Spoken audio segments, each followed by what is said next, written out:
निताय गौर हरि हरि बोल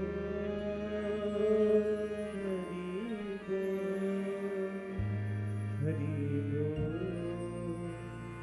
हरि बोल। श्री राधा रमण लाल की जय। सद्गुरुदेव महाराज की जय। जय जय श्री राम, जय जय श्री राम।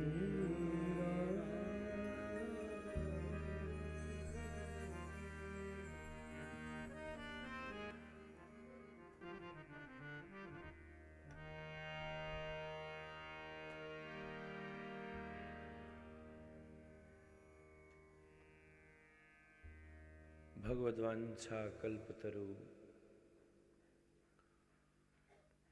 कृपा सिंधु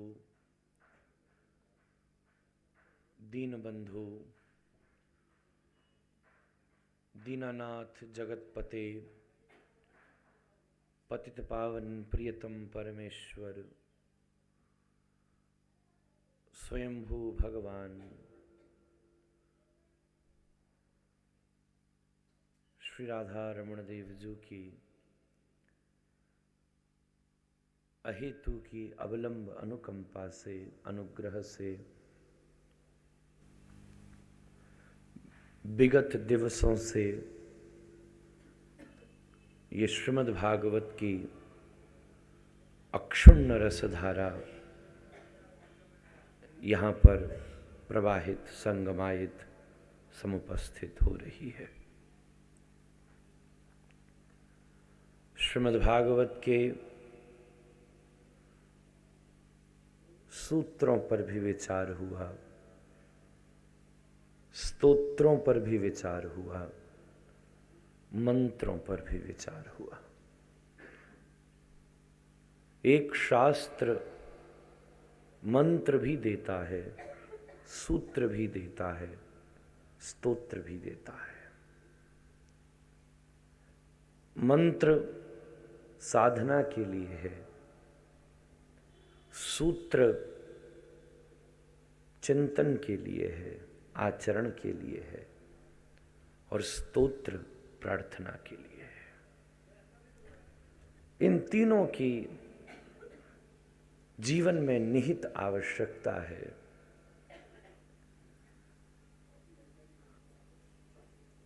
भगवान नाम ऐसा दिव्य है, भक्त के लिए तो सुविधा है, क्योंकि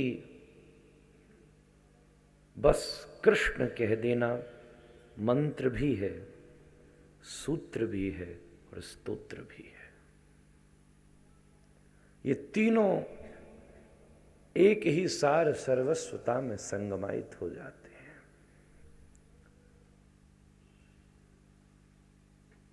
आज का एक अगला प्रसंग एक तो भूमिका का अवसर नहीं है, क्योंकि प्रसंग काफी हैं, समय सीमित है, नंदोत्सव की पूरी तैयारी आपके सामने है।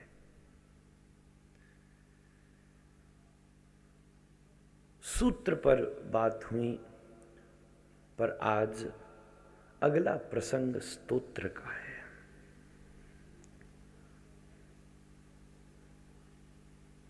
श्रीमद् भागवत के षष्ठम स्कंध में एक अद्वितीय महापुरुष का प्रसंग आया।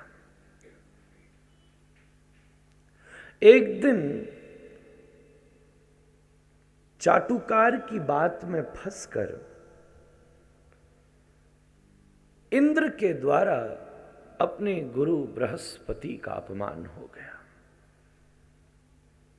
जीवन में इससे बड़ी दुर्घटना दूसरी नहीं हो सकती। शास्त्र ने कहा, अगर 2 मिनट के लिए भगवान रूठ भी जाएं तो ज्यादा चिंतित नहीं होना, क्यों कोई ना कोई अलवेला महात्मा फिर मना ही लेगा। पर अगर कोई महत् पुरुष का अपमान तुमसे बन गया तो गोविंद मुड़ के भी नहीं देखेंगे।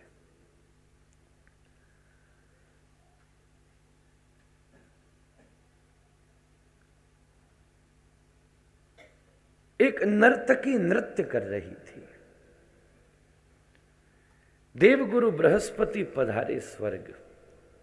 इंद्र थोड़ा सहमा। एक चाटुकार पास बैठा था। बोल बैठे रहो बैठे रहो बैठे रहो। कितनी देर परिश्रम करके तो गति नर्तकी की पकड़ में आई है। अब संगीत की विधा को उसने थोड़ा सा पकड़ा है, जकड़ा है। तबले का नाद और नूपुरों के नाद में संयुक्ति अब जाके जमी है। करताल और कंगन अब एक साथ गूंज रहे हैं। पूरी महफिल अब सजी है। आप उठ गए तो बेचारी की इतनी देर का परिश्रम बर्बाद हो जाएगा। आप उठ गए तो सब उठ जाएंगे। सब उठ गए तो नर्तकी का नृत्य वहीं रुक जाएगा। गुरुजी को भी तो सोचना चाहिए कहां आना है कहां नहीं आना भाई। जहां देखो मुंह उठा के चले आए। इंद्र चाटुकार की बात में फंस गया।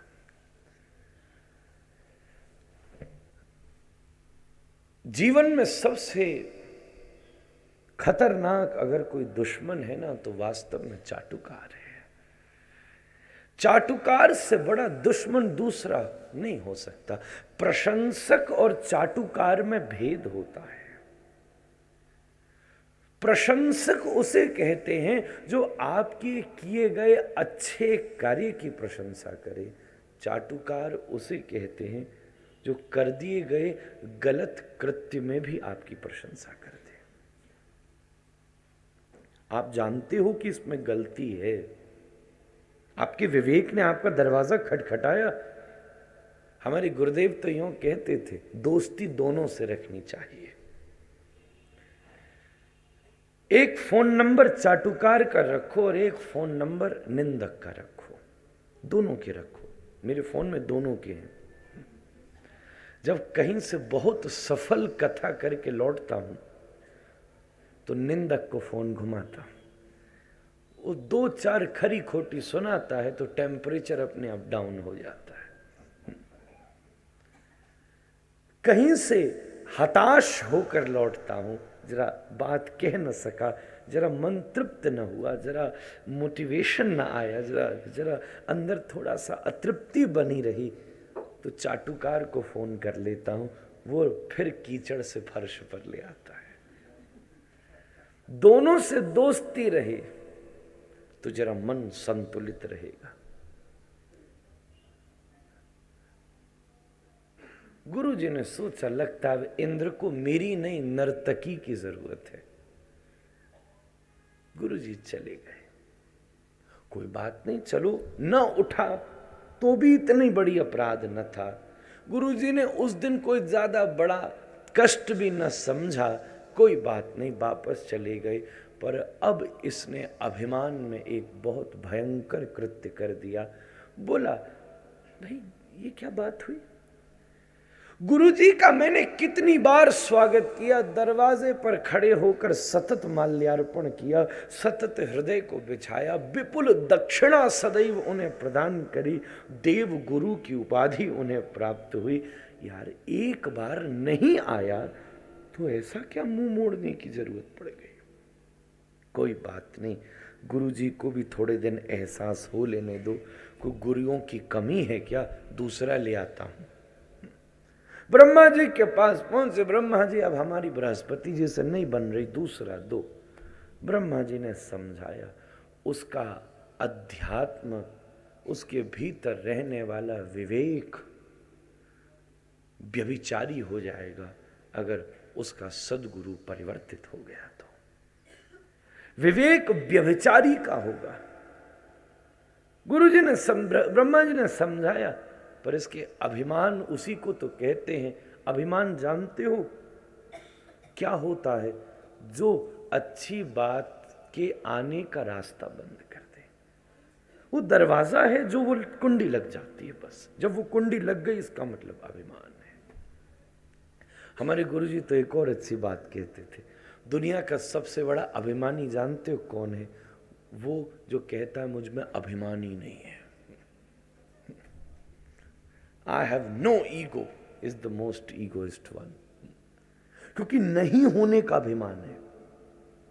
अभिमान किस बात का है? नहीं होने का। होने का होता तो झंझट नहीं पड़ता, टूट जाता किसी दिन। किसी वस्तु का होता, वो वस्तु टूटती, अभिमान टूट जाता। पर अभिमान नहीं होने का अभिमान है, इससे खतरनाक कुछ नहीं हो सकता।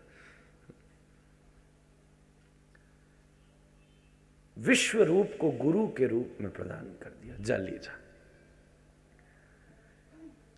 असुरों से रिश्तेदारी थी विश्वरूप की। विश्वरूप भी नया नया गुरु बना तो सोचा अब देवताओं में इंप्रेशन थोड़ा सा जमाना पड़ेगा।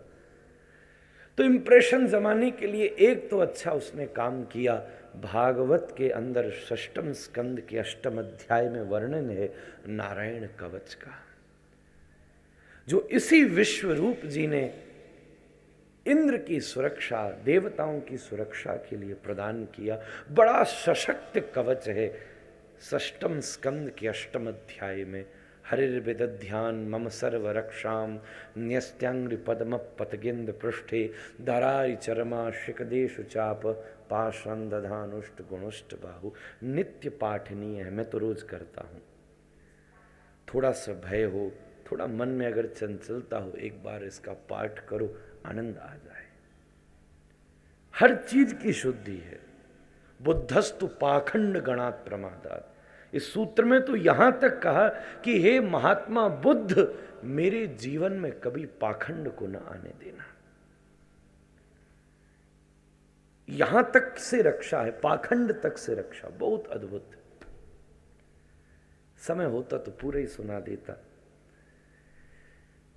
नारायण कवच जैसा अद्भुत कवच प्रदान किया, पर विश्वरूप ने एक दिन यज्ञ करते करते असुरों को आहुति दे दी, जिससे इंद्र को इतना क्रोध आया कि उसमें संयम नहीं रहा। अपराधी व्यक्ति के भीतर सबसे पहले अगर कुछ जाता है तो संयम जाता है। धर्म का एक बहुत बड़ा लक्षण है संयम, पेशेंस। हमारे गुरुजी कहते थे, जो जिसमें पेशेंस नहीं होता वही तो पेशेंट होता है। पेशेंट है कौन? जिसमें पेशेंस नहीं है, संयम। सब्र से ही शबरी बन गई। उसने किया क्या? बस पेशेंस था, सब्र था, प्रतीक्षा थी, और राम दरवाजे पर पहुंच गए।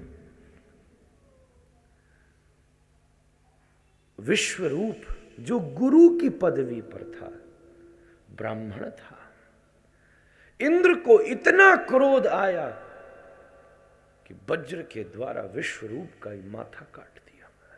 गुरु हत्या, ब्रह्म हत्या, इससे बड़ा अपराध और क्या हो सकता है? बच्चों को मारने के बाद ब्राह्मण है इसलिए श्री कृष्ण ने अश्वत्थामा तक को छोड़ दिया था। ब्रह्म हत्या का अपराध जमा। जब हम एक गलती से क्षमा नहीं मांगते ना, तो जीवन में फिर गलतियां ही करते रहते हैं। सुधारा तब जा सकता है जब गलती करने के बाद दो आचरण हो।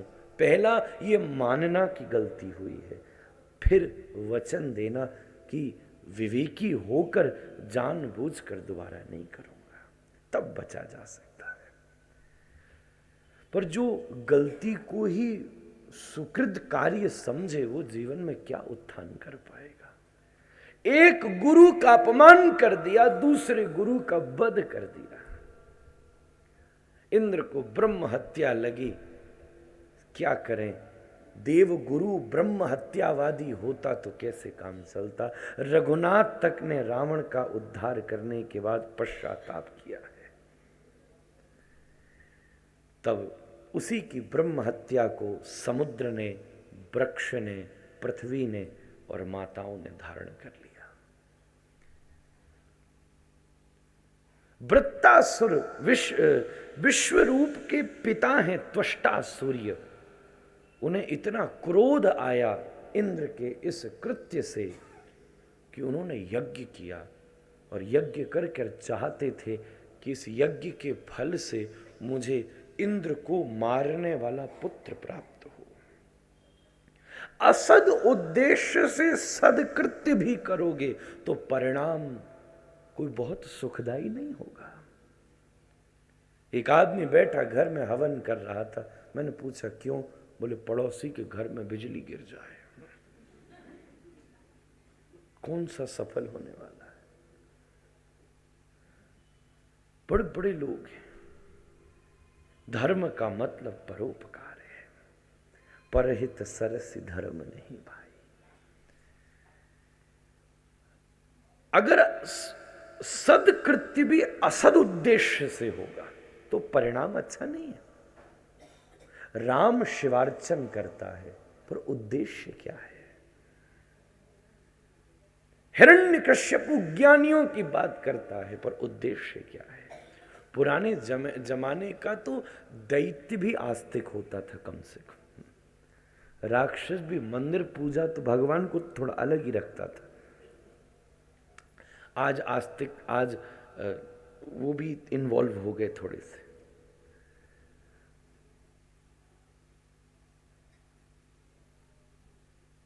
हिंसा यज्ञ था और क्रोध में था, इसलिए उच्चारण का भेद हो गया।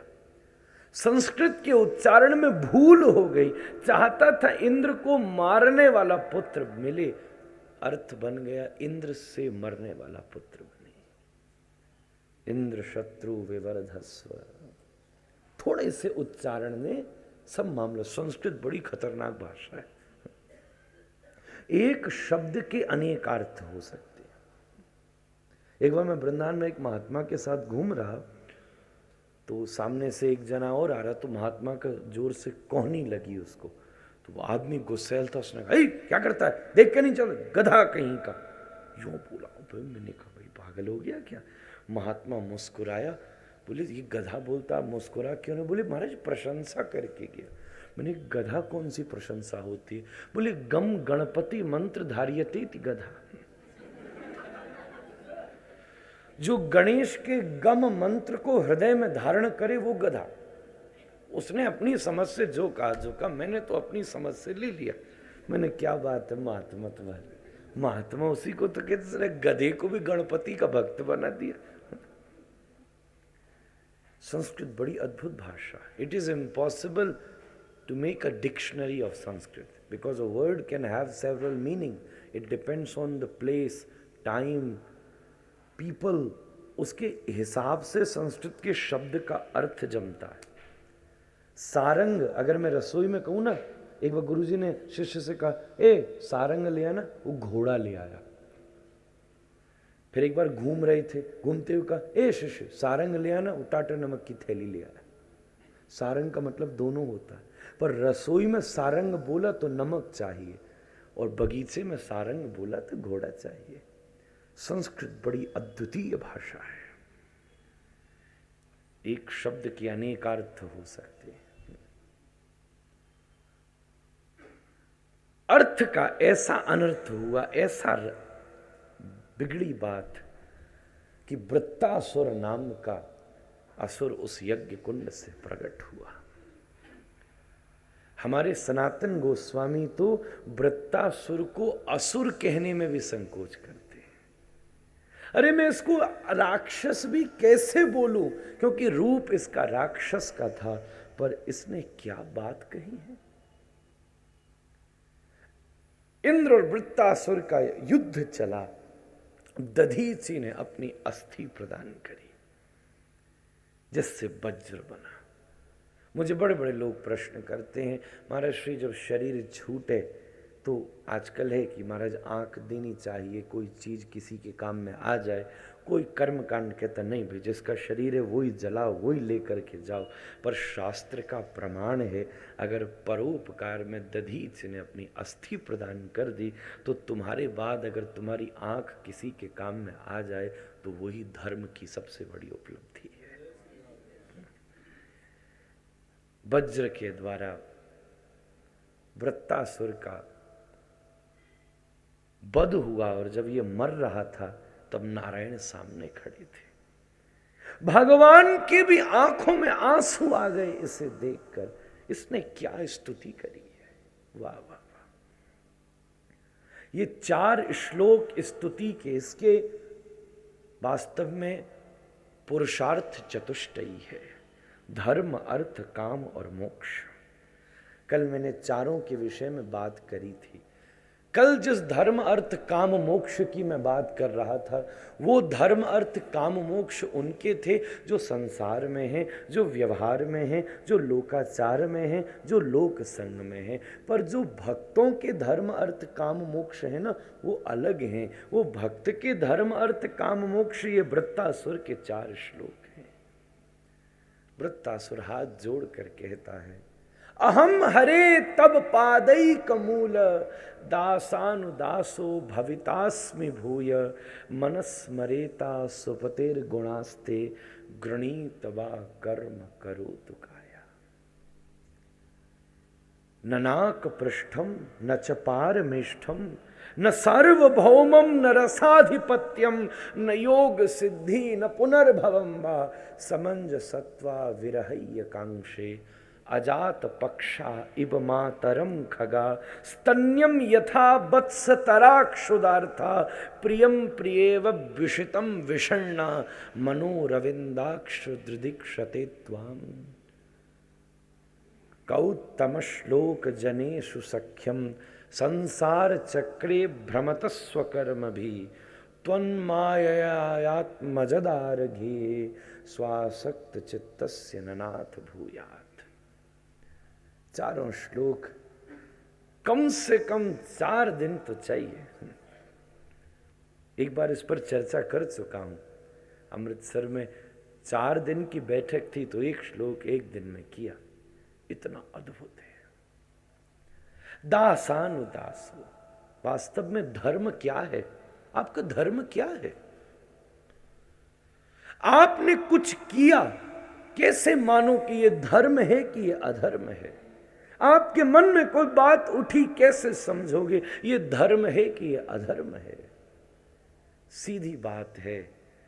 भक्त के लिए कह रहा हूं। व्यवहारिक का धर्म अर्थ काम मोक्ष कल चर्चा करी। आज भक्त के धर्म अर्थ काम मोक्ष की बात है। जब भी कुछ करो तो उससे पहले एक क्षण विचार कर लेना, आपके किए हुए कृत्य क्या श्री ठाकुर जी को पसंद आएगा? वही आपके धर्म का निर्णय कर देगा।